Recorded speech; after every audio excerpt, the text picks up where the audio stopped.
Meditación al Evangelio con los psicólogos y misioneros Rafael Aníbal Cortés y Mónica Dairén Ospina.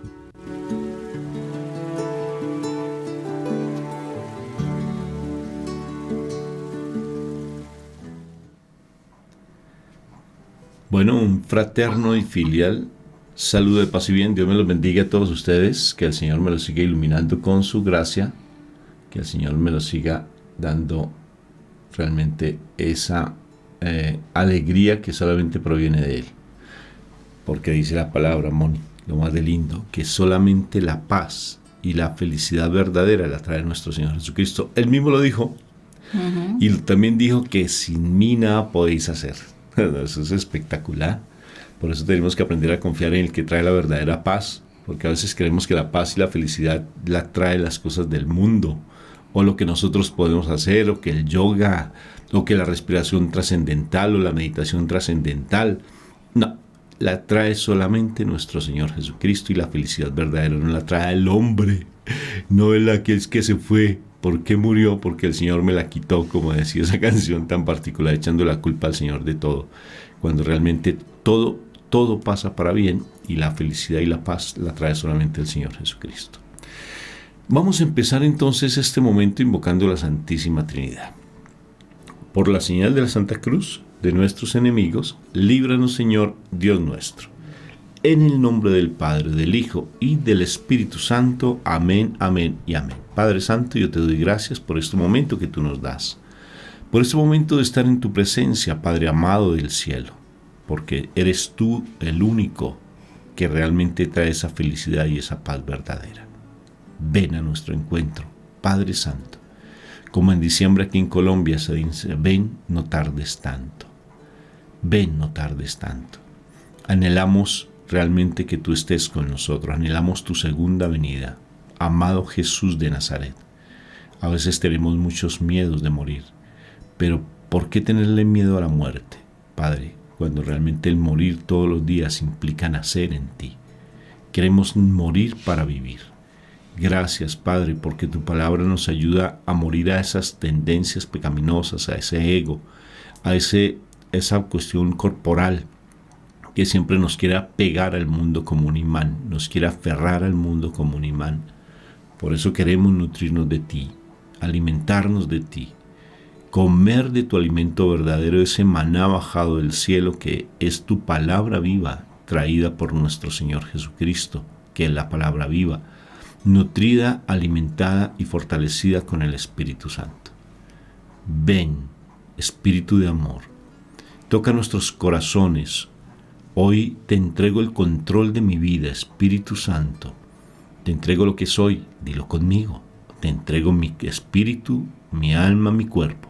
Te entrego todo lo que soy, absolutamente, mis pasiones, mis tendencias pecaminosas, mi pensamiento, mi actuar, todo, Señor, Espíritu de amor, te lo entrego para que tú tomes el control de mi vida y mi cuerpo. Hoy tomo la decisión de que sea tu morada, mi cuerpo tu templo. Indigno sí lo es, pero tú me lo ayudas a purificar, lo sé, Espíritu de amor. Por eso, háblanos a nuestro corazón con la palabra que necesitamos saber. Gracias, porque sé que te glorificas en nuestros hermanos, te glorificas en las personas que nos ven, que nos escuchan, te glorificas en nosotros. Te alabo y te bendigo por siempre. Amén, amén y amén. Amén. Bueno, mi amor, palabra que tenemos para el día de hoy. Bueno, nos vamos al Evangelio de San Mateo y vamos a estar iniciando el capítulo 10 a partir del versículo 1 al versículo 7.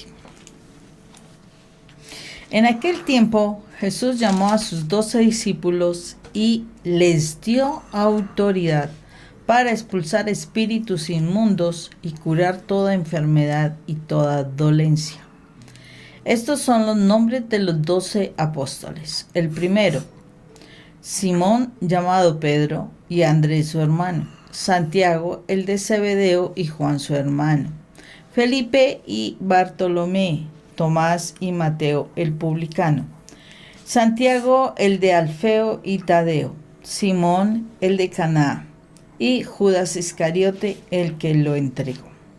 A estos 12 los envió Jesús con estas instrucciones: no vayan a tierra de paganos, ni entren en la ciudad de Samaria, sino vayan a las ovejas descarriadas de Israel.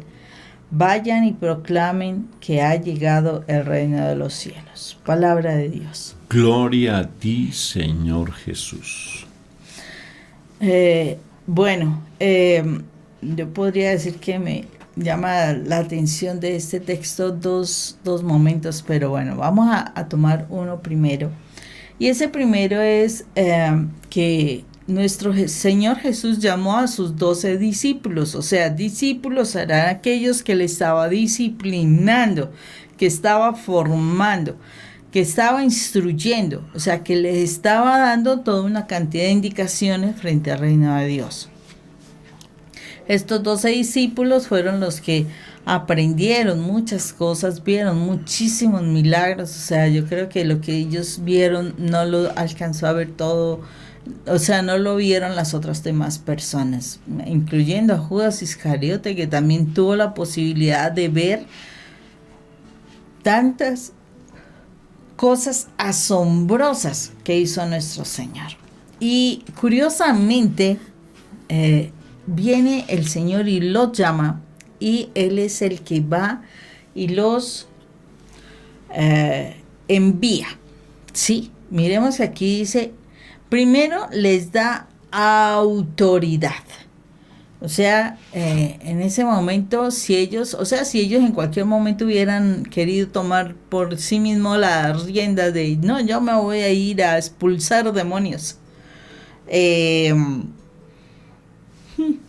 ¿Quién sabe cómo le habrá ido? De verdad.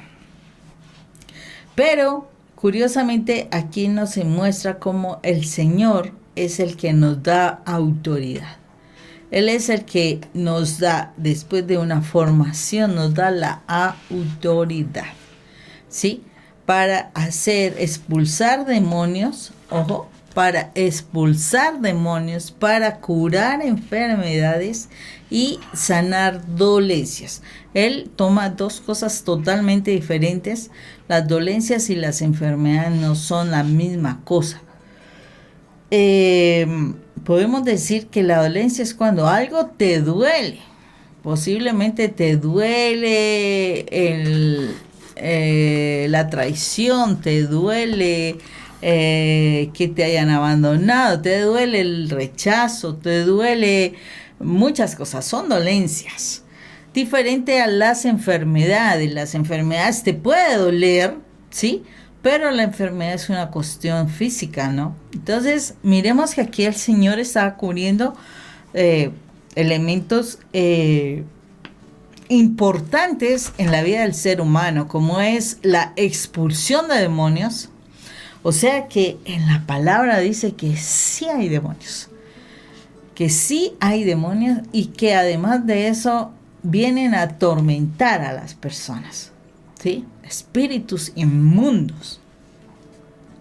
O sea que ningún espíritu que venga del mundo será bueno. Ojo con esto. El único Espíritu Santo es el Espíritu de Dios, nadie más. Y por eso dice que debemos tener cuidado de contristarlo. O sea, al Espíritu Santo no se le compara con los espíritus del mal. Para nada. Eso es blasfemar. Eso es contristar al Espíritu de Dios. Entonces, aquí el Señor está diciendo que Él los llama. O sea, Él vio un tiempo prudencial. Él había ido en la formación de sus discípulos. Él empieza a enviarlos a hacer una misión, ¿cierto? Pero, o sea, esta misión no los manda solo. O sea, aquí nos dice claramente que el Señor nos capacita o capacita a las personas, ¿sí?, para poderlas enviar, y las capacita con autoridad para saber qué deben hacer, ¿sí?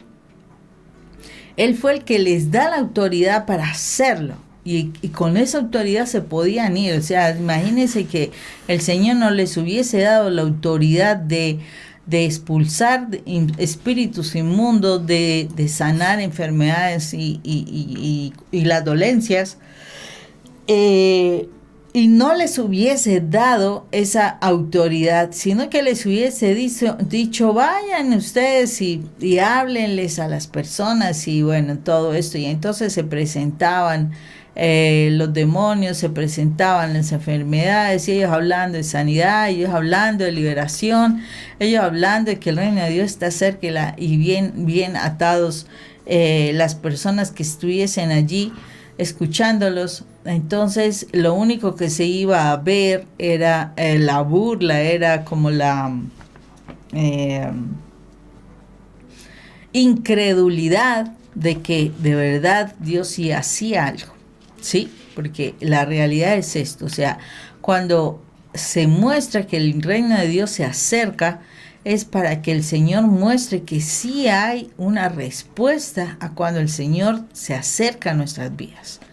Cuando nosotros nos acercamos al Señor y Él está con nosotros, siempre hay una respuesta. Hay una respuesta en la salud, hay una respuesta en la parte espiritual, hay una respuesta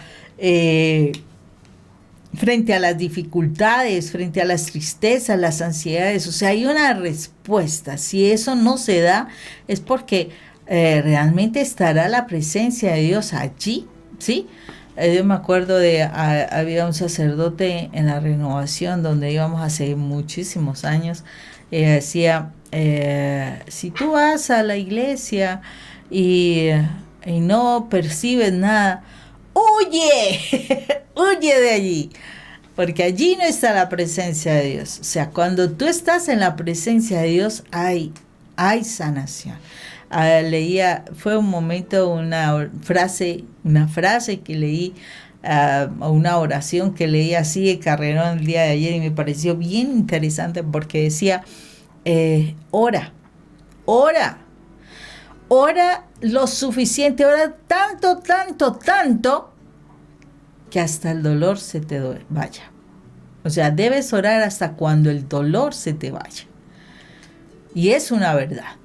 O sea, cuando tú oras, tienes dolor, un dolor es del alma, y tú empiezas a orar, debes orar hasta cuando el dolor se te vaya, para que tú veas la grandeza del Señor, porque el Señor responde a la oración. Así como dice que cuando tú vayas a dar, ¿cierto?, una ofrenda, da una ofrenda hasta que te duela. No, en este caso es hasta que te vaya el dolor. Me pareció muy interesante. Una ofrenda que te duela, Sí, pero, y me pareció muy interesante esa oración, porque es una verdad. O sea, me llamó mucho la atención, fue porque para mi vida fue una verdad. La oración tiene respuestas hasta cuando se cambian las circunstancias. Y la verdad, cuando tú tienes un dolor y empiezas en la oración, debes orar hasta que se te vaya el dolor. Y es así, el dolor se te va. Entonces, el Señor da una autoridad, ¿sí? Una autoridad importante a aquellos que son formados por el Señor, ¿sí? Aquellos que quieren servir, que le siguen, les da una autoridad para que ellos puedan servir. O sea, Él no envía a la gente así nomás que porque así, a que sean enfrentados a situaciones, no. El Señor te capacita, eso es lo importante, te capacita en lo que requieres para la obra de Él. Y si Él sabe que para la obra de Él lo que necesita es expulsar espíritus inmundos, sanar enfermedades y dolencias, quiere decir que necesitas tú esas herramientas para que las puedas poner en obra, para poderlas aplicar y así poder conquistar almas para Dios, porque ese debe ser nuestro principal objetivo, que nosotros estemos interesados en conquistar almas para Dios, y aquí lo dice con claridad, cuando dice, vayan no por pueblos paganos. O sea, en este momento le está diciendo a sus discípulos, porque acordémonos, ¿a quién fue la primera opción de salvación? ¿Para quién fue la primera opción de salvación? Y la primera opción de salvación fue para el pueblo judío, ¿sí? Por eso está hablando, vayan a aquellos judíos que se han extraviado, que se han perdido, vayan a esas ovejas extraviadas del pueblo de Dios. Porque acordémonos que Él había llegado, era por su pueblo. El asunto fue que el pueblo de Dios no lo recibió, no lo aceptó. Y por eso mismo Él da la oportunidad, es para que todos nosotros, como pueblo pagano, porque somos pueblos paganos, venimos de pueblos paganos, restaurados, que pudiéramos conocer del Señor, que pudiéramos realmente tener la bendición, la gracia de la salvación. Entonces, por eso es que aquí especialmente está indicándole a los discípulos que vayan por las ovejas descarriadas. Pero si nosotros vamos a ver, o sea, cuántas personas ya han recibido un bautizo en agua, o sea, que hemos sido nombrados hijos de Dios y estamos viviendo en el mundo, o sea que en este momento ese mensaje también llega a nuestras vidas, porque de verdad tenemos que ir por las ovejas descarriadas del pueblo de Dios, porque ellos ya son parte del pueblo de Dios.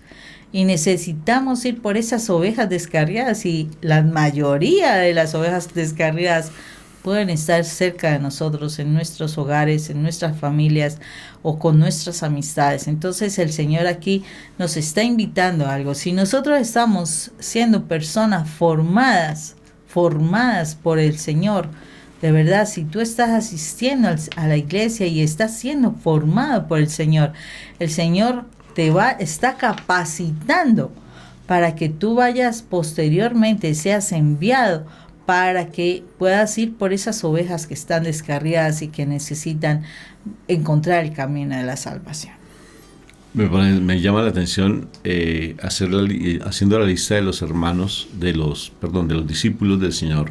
Habían 2 Felipes y habían 3 pares de hermanos, y tan particular que allí vienen todos los temperamentos. Aquí están reunidos todos los temperamentos. Están los más comprometidos, los menos comprometidos, los más ardientes en cuestión de fe y los menos de fe. Están todos reunidos. Pero no eran 2 Felipe, eran 2 Simones. Está Felipe, Santiago, Juan y Santiago, el hermano. Está Santiago y Judas Tadeo, que son hermanos, que son del Santiago, papá de los Alfeo. Así, pero me sonó raro. No, son Santiago y Santiago. Santiago y Santiago, sí. Entonces, y hay un Felipe, pero él es aparte, Felipe. Entonces, fíjense que estamos aquí está tu nombre. ¿Sí? O sea, aquí hoy está tu nombre. Tú estás llamado para estar formándote en el reino de los cielos. Tú estás acá. Te pones a mirar aquí tengo todos los nombres. Me parece tan bonito saber que son 6 hermanos, ¿no? 3 pares de hermanos. Pero estás tú. O sea, estoy yo. Dios me llamó. Ahí está Rafael. Sí, ahí está. Ahí estás tú también. Y te llamó tal cual tú eres, con tu temperamento, con tu actitud, con tu forma de ser, con todo. O sea, si tú te pones a mirar y te pones a profundizar un poco en los temperamentos, la forma de ser de los discípulos, ahí cabemos. Un Pedro, un Juan, un Judas, un Tomás. Ponte a pensar. Y está ahí involucrada la actitud, ¿no es cierto? Aquí, por ejemplo, el que se queja por todo se queja, que no me dan, que no me hacen, que no me miran, que me dijeron, y aquí está. ¿Quién se quejaba? Judas Iscariote, porque está también Judas Tadeo.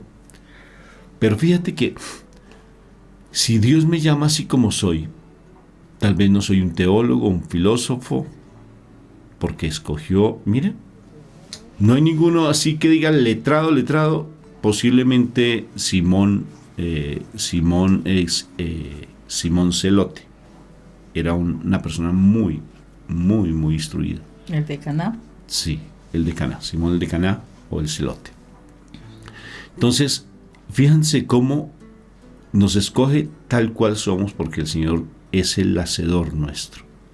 Ayer pasamos por un sitio donde venden pan con levadura madre, que a propósito... Masa madre. Con masa madre, perdón. Bueno, tiene levadura, pero la levadura, la misma harina la procesa. Entonces es bien particular, pero esa masa madre es un pan con un sabor tan diferente, y es un sabor netamente natural, porque no tiene levadura hecha, sino la misma agua y leuda la masa, ¿sí? Y es tan particular porque sabe diferente.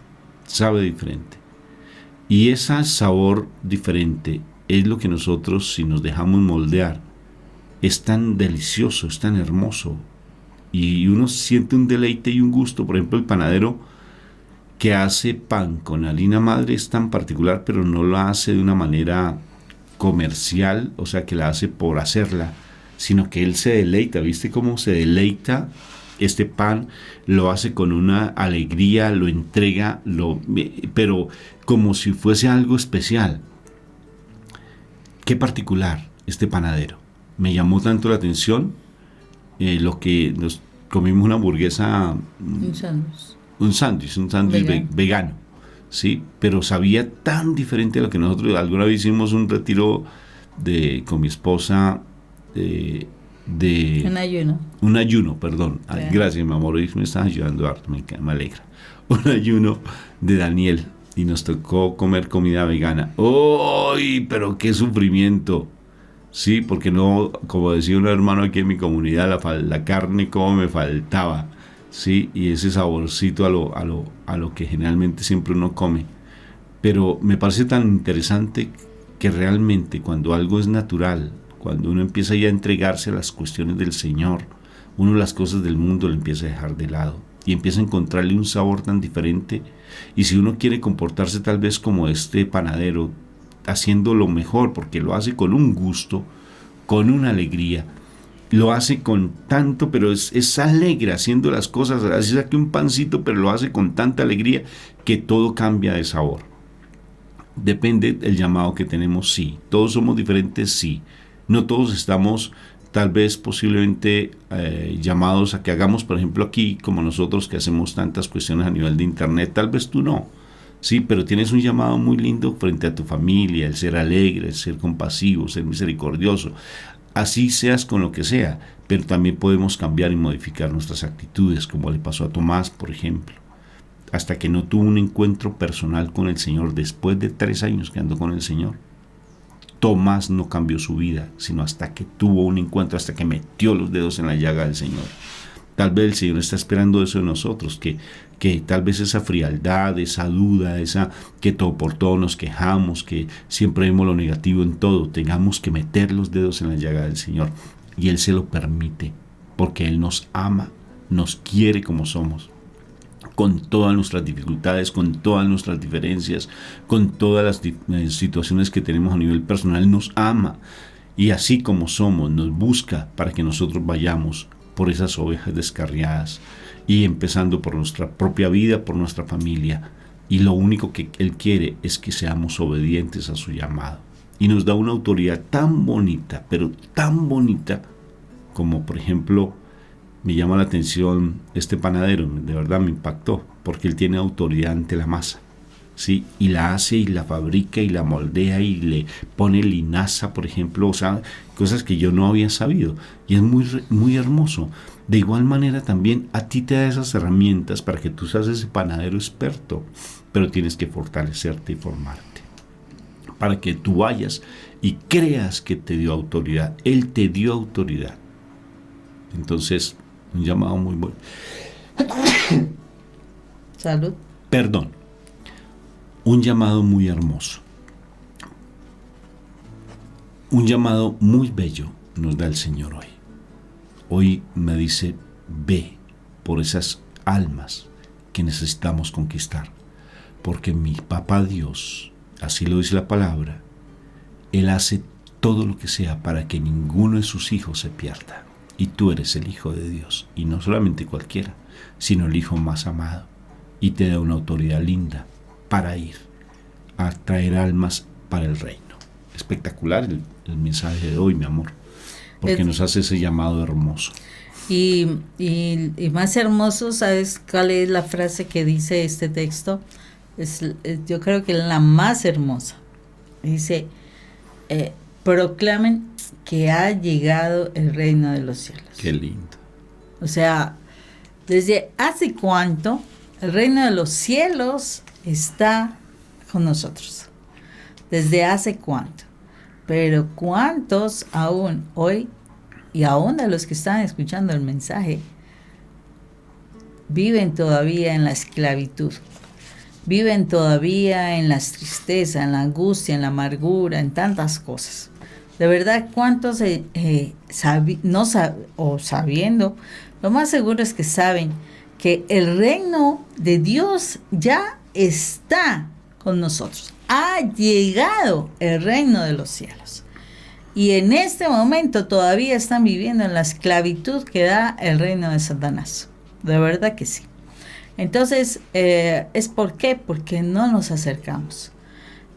Por eso es tan importante para aquellos que ya estamos caminando en el camino de Dios, que sabemos que el reino de los cielos sí está con nosotros, que sentimos esa paz, y curiosamente lo que te decías inicialmente, esa paz, esa alegría que solo viene de Dios, o sea, ese reino de Dios junto a nosotros.